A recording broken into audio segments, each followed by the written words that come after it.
Hey, what's up, guys? I am the law-abiding savage. Welcome to the channel. And as you can tell today by that thumbnail there, we're going to be going over one of my favorite guns. And basically, I'm just doing an update / review of this gun. And that is none other than the Glock 43X MOS. Definitely one of my favorite guns. Let me just clear it real quick. And as you guys can see, it is clear. And I guess, where do I start with this?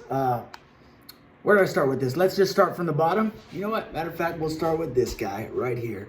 You see that? The back plate says veteran. And I am, if you don't know, a United States Marine Corps veteran, proud to have served. And yeah, you can find back plates for the Glock 43X. They're always kind of cool. They have a ton of them. So it's not just like this that you'll find pretty much everything. I would personally stay away from, you know, the Punishers, or, you know, smile, wait for the flash, or, you know, F around and find out. All those I would stay away from. If you ever have to use your firearm in a self-defense situation, you don't want any prosecutors giving you a hard time about what you have on your gun. And then the other thing that I have on this gun is something as the plug, this bottom plug, and I'm not sure if it's getting it there, but it says "We the People" with the flag there. One of my favorite sayings on our Second Amendment, as well as one of my favorite what is it called? Brands. I'm sorry, We the People holsters. I really enjoy their stuff. So yeah, that's, I guess, a couple of the aesthetic things, aesthetically pleasing things here. No, what else? What else can we talk about? The Talon grips. I don't know if you guys know about Talon grips.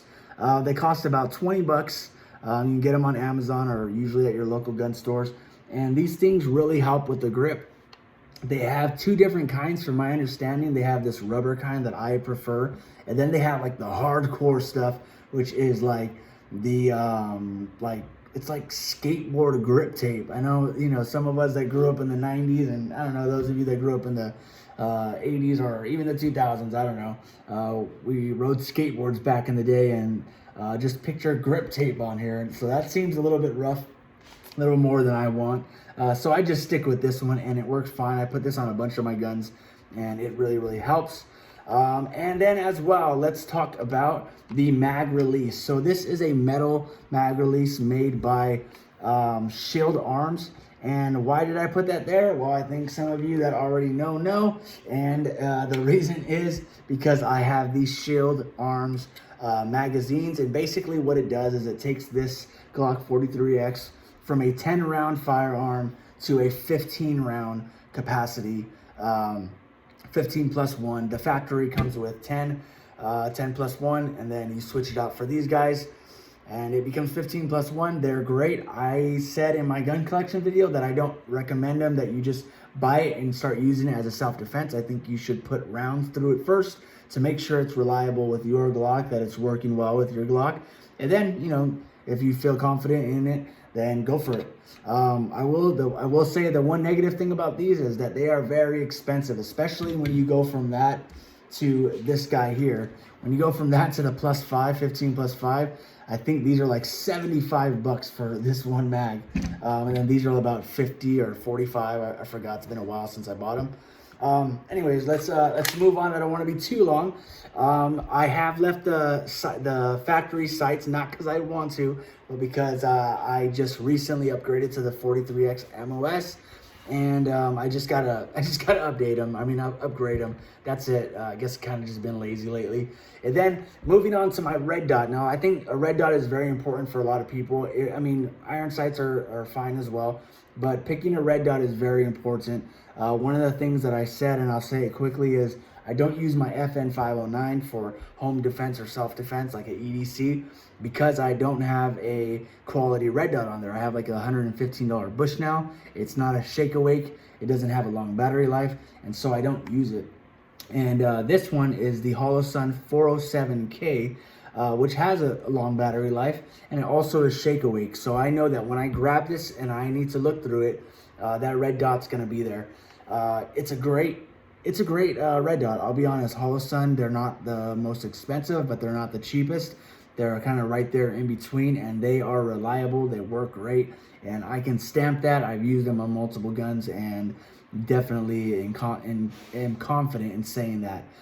So the Holosun 407K is a great choice, and I think this one was about 225 bucks. And then if you move up to the 507K, you get like different reticles and stuff, but the price also jumps up fairly high. The triggers on the 43X, they're not the best, they're not the worst, they're kind of just right there in between. Some people say that you either get a good one or you get a bad one. I definitely didn't get either. Mine's kind of just right there in between. Nothing too special, but nothing too bad either. Oh, just got my slide stuck.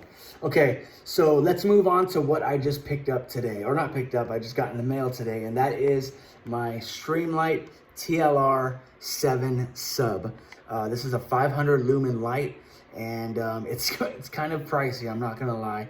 It's not as pricey as the Surefire one that goes onto here, but it is it's pretty pricey. And the reason I say that is because I've been using weapon mounted lights like this guy, which is the GM Con, and I'll shout it out again. I don't get paid by them, but I will shout them out again.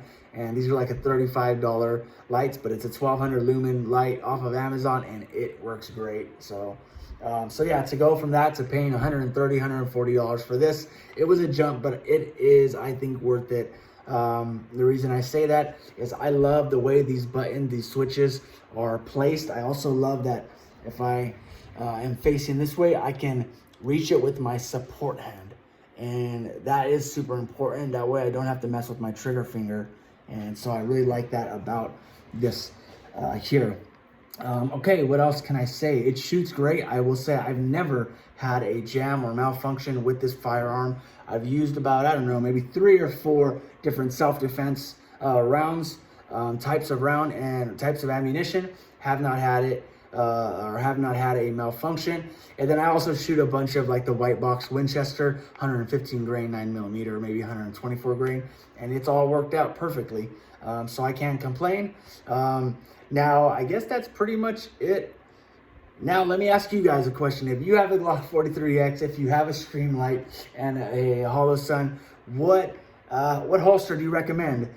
So I've been using this Pegasus, but obviously it's not meant for a light. And so I need to find one very soon, or else I'll be carrying this in my fanny pack for a while. And so I just would rather carry this appendix. I'm left-handed and I wear appendix. So I guess just keep that in mind when you recommend something to me. And yeah, what do you guys use? What do you suggest? And give me your thoughts. Give me your thoughts on the 43X. If you own this, if you have questions, let me know. Maybe I didn't answer something. Maybe I got something wrong. Put it in the comments. You know, I don't mind criticism. Just keep it respectful. And yeah, that's pretty much it. And I hope you guys enjoyed this video. If you did, please like, comment, and subscribe. I started this channel just a short time ago and just hit over 200 subscribers. And I am enjoying every minute of it. I'm enjoying meeting and talking to you guys on through the comments. And so if you enjoyed it, again, like, comment, subscribe, and I can't wait to meet you guys through the comments, hopefully one day in person, go shooting or something, you never know. But until then, you guys have a great day. Enjoy your day, enjoy your week. And again, this is the Law Abiding Savage. And until next time, I'm out.